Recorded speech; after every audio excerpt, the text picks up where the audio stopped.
The Gap and the Gain, by Dan Sullivan and Dr. Benjamin Hardy. Introduction.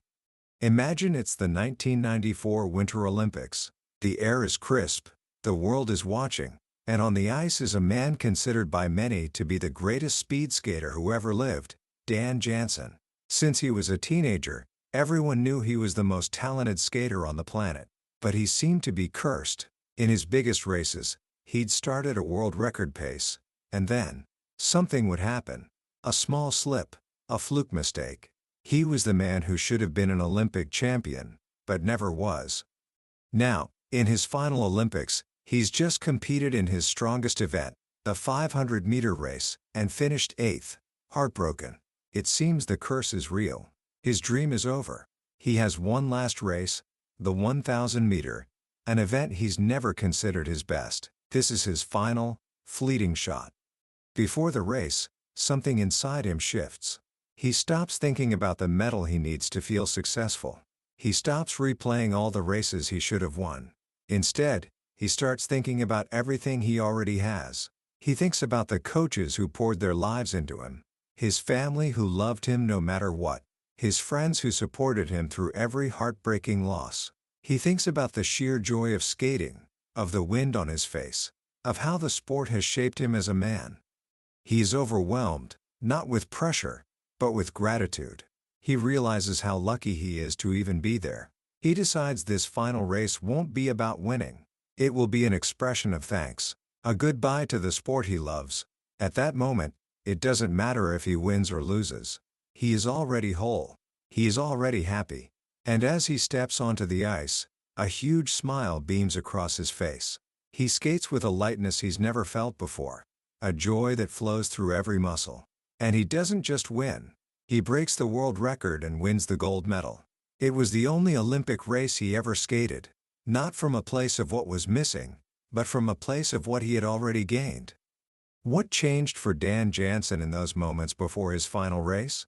He stumbled upon a secret that separates the chronically frustrated from the genuinely happy. It's a secret that explains why so many high achievers, CEOs, entrepreneurs, top students, can accumulate incredible success and still feel like they're falling short. Today, we're diving into a book that codifies that secret, The Gap and the Gain by Dan Sullivan and Dr. Benjamin Hardy. This isn't just another self-help book. It's a profound yet simple operating system for your mind, born from decades of coaching the world's most ambitious entrepreneurs. By the end of our journey today, you will understand the invisible psychological trap that keeps most people unhappy, and you'll possess the one mental tool you need to find confidence, satisfaction, and success, not in the distant future, but right here, right now. Book summary. Let's begin with a question that has shaped civilizations and puzzled philosophers for centuries. What is happiness? In 1776, Thomas Jefferson wrote one of the most famous phrases in history, enshrining the right to life, liberty, and the pursuit of happiness. It sounds inspiring, doesn't it? But hidden within that beautiful phrase is a trap. The moment you say you are pursuing happiness, you are admitting one thing. You don't have it now. You're chasing something that's always just around the corner, always after the next achievement, the next goal, the next milestone. Happiness becomes a destination you never quite reach. This is the essence of what the authors call the GAP. Imagine a simple diagram. At the very top, you have your ideal, where you want to be. It's the perfect future you envision. At the bottom, you have your start, where you began. And somewhere in the middle is where you are now, what you've achieved. Most of us, especially high achievers, spend our entire lives measuring the distance between where we are now and our ideal. We look at what we've achieved and then immediately look up at the vast space that remains. That space is the GAP. When you live in the gap, you experience feelings of failure, frustration, disappointment, and low self-esteem. It doesn't matter how much progress you've made. You're always focused on what's missing. The book shares the story of a man named Edward. When his financial advisor, Chad, first met him, Edward was in his early 40s with an excellent income and $2.5 million in cash to invest. But he was riddled with anxiety. He told Chad, "If I can just get my portfolio to $5 million, Then I'll feel secure and finally be able to relax. They set the goal, and Edward worked the plan. Within a few years, he passed his $5 million target. But did he feel secure? Did he relax? No. The goalpost had moved. Now, he told Chad, I feel like I need $10 million to really feel safe. He hit that too. By 2019, his portfolio was worth $17 million. From the outside, he was living the dream. But on the inside, he was still in the gap. He was more anxious than ever, constantly consuming media that predicted financial collapse. He couldn't see his incredible progress. All he could see was the gap between his current reality and an imagined future of catastrophic loss. He ended up abandoning the very strategy that had made him successful, pulling all his money out of the market in fear, and missing out on enormous growth. Edward was stuck on what psychologists call the hedonic treadmill. He was running harder and harder, achieving more and more, but staying in the exact same emotional place, unhappy and unfulfilled. His ideal was a horizon in the desert. No matter how far he walked, it was always in the distance. So, if measuring against your ideal is a recipe for misery, what's the alternative? This is where the profound, life-altering shift comes in. It's the concept of the gain.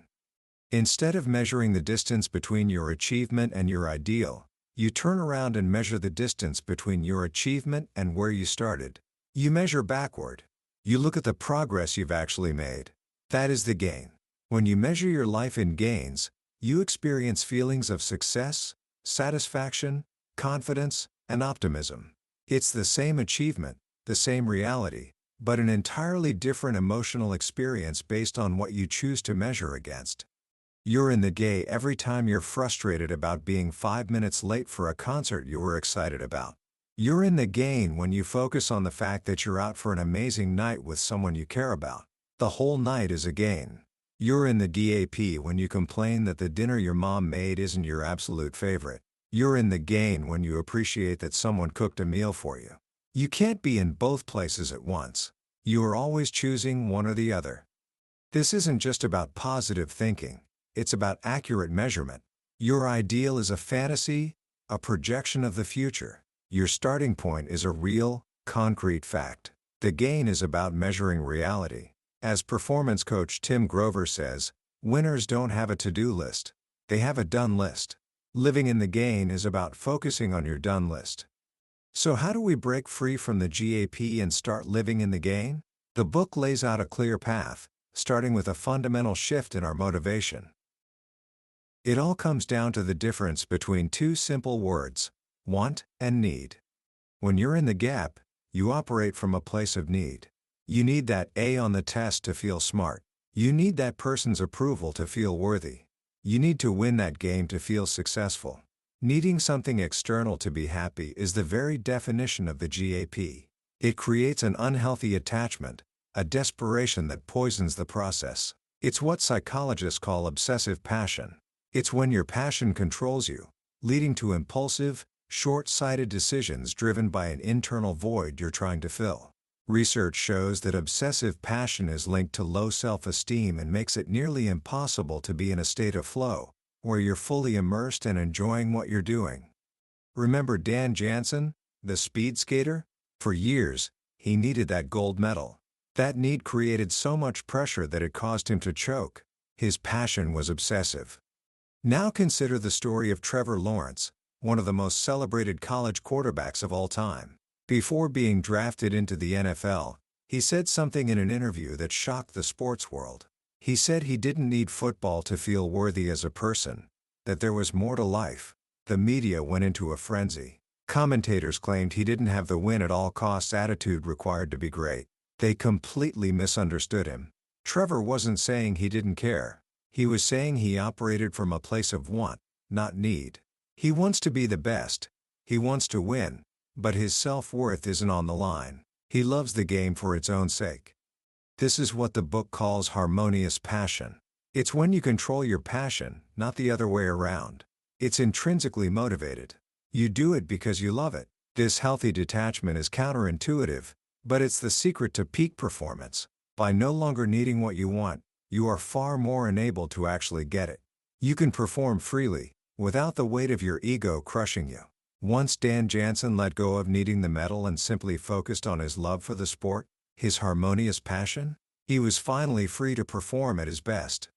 Living in the gain is about shifting from need to want. It's about understanding that you are already whole. You are already enough. You don't set goals to become happy. You set goals because you are happy and want to expand that happiness. The next step in escaping the gap is to reclaim control over how you measure your own life. You must become self-determined. From a very young age, most of us are trained to measure ourselves against external reference points. In school, you're not just learning, you're being ranked. Your test score is compared to the national average. Your percentile tells you where you stand in relation to everyone else. This system quietly teaches you a dangerous lesson, that your worth is determined by how you stack up against others. This external measurement system is the perfect breeding ground for the gap. As we get older, we just trade the classroom for a different set of external standards. Social media likes, the size of our house, the job title on our business card. We spend our lives trying to keep up with the Joneses, forgetting that the Joneses are probably trying to keep up with someone else. As the book wisely states, any form of social comparison puts you in the gap. To be in the gain, you have to change your reference point from external to internal. You stop measuring yourself against others and only measure yourself against yourself. The book introduces a brilliant exercise from marketing expert Dean Jackson. He realized that the phrase "I'll be successful when" was a gap trap, always placing success in the future. So he flipped it. He asked himself, I know I'm being successful when. He came up with his own personal list of success criteria. Things like, I can wake up every day and ask, what would I like to do today? And there are no whiny people in my life, and I wear my watch for curiosity only. This list became his internal compass. It wasn't about what society deemed successful, it was about what a successful life felt like to him. When you define your own success criteria, you become the one in charge. You're no longer playing someone else's game, you're playing your own. A powerful example of this in action is the story of the British rowing team. For nearly a century, they hadn't won a gold medal. They were perpetually average. Then, in the lead up to the 2000 Olympics, they adopted a radical new filtering process. For every single decision, every choice, every opportunity, each team member asked themselves one simple question. Will it make the boat go faster? Stay up late for a party? Will it make the boat go faster? No. Eat that donut? Will it make the boat go faster? No. This simple, self-determined success criterion eliminated all distractions. It aligned the entire team around a single, internal measure of progress. They stopped worrying about what other teams were doing. They focused only on their boat, and they won the gold medal. Defining your own success and creating your own filter is how you take back your power from the world and become truly self-determined. Once you understand the concepts, you begin to see the gap and the gain everywhere. And you realize that these are not just fleeting moods, they have a profound and cumulative impact on our lives. There is a compound effect to living in either state. Every time you fall into the gap, it's like a microtrauma to your system. It creates toxic stress. This isn't just a feeling, it's a biological reality. Prolonged stress wears down your body and can shorten your lifespan. On the other hand, being in the gain is restorative and healing. The book points to a fascinating longitudinal study of 180 Catholic nuns. When they first joined their convent as young women, they wrote short autobiographical sketches. Decades later, researchers analyzed these entries for positive emotional content. The results were astounding. The nuns whose entries were overtly joyful lived, on average, nearly 10 years longer than those whose entries were more neutral or negative. At age 85, 90% of the happiest nuns were still alive, compared to only 34% of the least happy. They didn't live longer because of a different lifestyle. They lived in the same convent, eating the same food. They lived longer because of how they framed their world. Our perception literally shapes our biology. This is the field of epigenetics. The book shares two remarkable studies that prove this point. In one, researchers studied 84 women who cleaned hotel rooms for a living. Half of them were told that their daily work was excellent exercise and met the Surgeon General's recommendations for an active lifestyle. The other half were told nothing. 4 weeks later, the women in the informed group, whose behavior hadn't changed at all, showed objective decreases in weight, blood pressure, and body fat. Simply changing their mindset, their framing of the activity, changed their physical bodies. In another study, participants were given a milkshake. Half were told it was an indulgent 620-calorie shake, while the other half were told it was a sensible 120-calorie shake. In reality, both shakes were identical at 380 calories. The researchers measured ghrelin, the hunger hormone, in their blood. The bodies of those who thought they drank the indulgent shake responded as if they were full. Their ghrelin levels dropped sharply. The bodies of those who thought they drank the sensible shake responded as if they were still hungry. Their minds told their bodies how to react. The context you create for an experience is more powerful than the experience itself. Being in the gain is the most powerful and energizing context you can create for your life. It doesn't mean bad things won't happen. It means you choose how you frame them. So, how do we make living in the gain a consistent practice? The book provides a set of powerful, actionable tools. The first and most fundamental is to always measure backward. This sounds simple, but it goes against our natural wiring. As we learn and grow, we quickly adapt to our new normal. Psychologists call this automaticity. A skill that once required intense concentration, like driving a car, eventually becomes second nature. Once it's automatic, we forget how hard it once was. We forget the gain we made. This is why the book so strongly advocates for keeping records, journals, annual reviews, or simple notes. It shares the moving story of Jill, a physical therapist who works with children with severe disabilities. One of her patients, Rosie, has a brain disorder that doctors said would make it impossible for her to learn or develop. Every day is a struggle. But one day, while reviewing her annual report, Jill saw a note from the previous year. Working on walking on grass. She had completely forgotten that just a year ago, this simple act seemed like an insurmountable challenge. Now, Rosie walked on grass like a champion. Realizing this gain filled Jill with a profound sense of pride and hope. She called Rosie's parents, who had also forgotten this milestone, and they wept on the phone, reminded that their daughter could grow, that progress was possible. Without that backward measurement, they would have remained lost in the gap of daily challenges. Measuring backward is the fuel that creates hope and resilience. You can do this for yourself. Take a few minutes and think back to who you were a year ago, 5 years ago, 10 years ago. What did you not know then that you know now? What skills have you developed? What challenges have you overcome? You are not the same person. You've made thousands of gains, big and small, that you've likely forgotten. Acknowledging them is not about ego. It's about building a foundation of confidence based on real, tangible evidence of your own growth. To make this a daily habit, the book offers its most practical and potent strategy: measure 3 wins daily. The authors argue that the single most important hour of your day is the last hour before you go to sleep. This is your sweet spot. What you do in this hour sets the tone for your sleep and for your entire next day. Most people spend this hour in the gap, mindlessly scrolling on their phones, consuming negative news, or worrying about tomorrow. This floods their brain with inputs that lead to poor sleep and a reactive, unfocused mindset upon waking. The gain alternative is incredibly simple. In the hour before bed, put your phone away. Take out a journal or a piece of paper, and do 2 things. First, write down your 3 biggest wins from the day that's ending. These don't have to be monumental achievements. Maybe you finished a difficult project.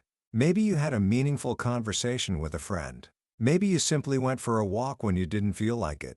The act of identifying and writing down these wins trains your brain to look for the positive. It ends your day on a note of gratitude and confidence, which research shows dramatically improves sleep quality. Second, write down the 3 wins you want to accomplish tomorrow. Not a long, overwhelming to-do list. Just 3. This focuses you on what's most important, not just what's urgent.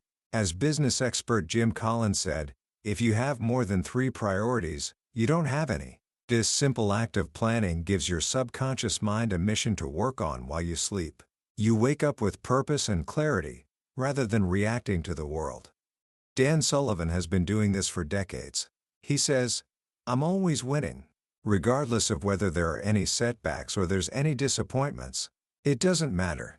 At the end of the day, I have my 3 wins. Tomorrow I'm going to have 3 wins. In a week, I'm going to have 21 wins." This practice doesn't just change your mood, it fundamentally retrains your brain. What you focus on expands. By consistently looking for gains, you start to see them everywhere. The final, and perhaps most profound, skill is learning to transform every experience into a gain. This is about taking complete ownership of your past. When you're in the gap, you're a victim of your experiences. Bad things happen to you. You wish they were different, and you resent them. This emotional distance from your past is what creates trauma. When you're in the gain, you believe that everything happens for you. You are the driver, not the passenger. You get to decide what your experiences mean. This doesn't mean you have to like what happened. It means you are committed to using it for your growth. The book shares the incredible story of Howard Getson. On a single day during the 2008 financial crisis, he woke up and lost over $2 million. It was, as he put it, the worst day in the market since the Great Depression. He was devastated. But then he had an epiphany. It wasn't the worst day for everyone. Someone, somewhere, had an amazing day. This forced him to look at his own investment system. He realized a rule he had created to avoid risk. Shutting down any system that lost more than 20% had actually prevented the very systems that would have thrived in the crash from working. That painful, multi-million-dollar loss became his greatest lesson. He completely redesigned his approach, shifting his entire business model to adapt to change. He took a catastrophic event and transformed it into a gain that became the foundation for his future success. This is what it means to be anti-fragile. The resilient person resists shocks and stays the same. The anti-fragile person gets better from them. An even more powerful example is the story of Richie and Natalie Norton. They endured a series of unimaginable tragedies. Their 3-month-old son, Gavin, passed away. Years later, a failed adoption meant losing 3 foster children they loved as their own. Then, Natalie had a stroke, and their young son was hit by a car and left in a coma. It was one valley after another. But on the day their son died, they made a decision. We will be better because of this, not bitter because of this. They refused to be victims of their story. They chose to create its meaning. That tragedy became a wake-up call to live their dreams now.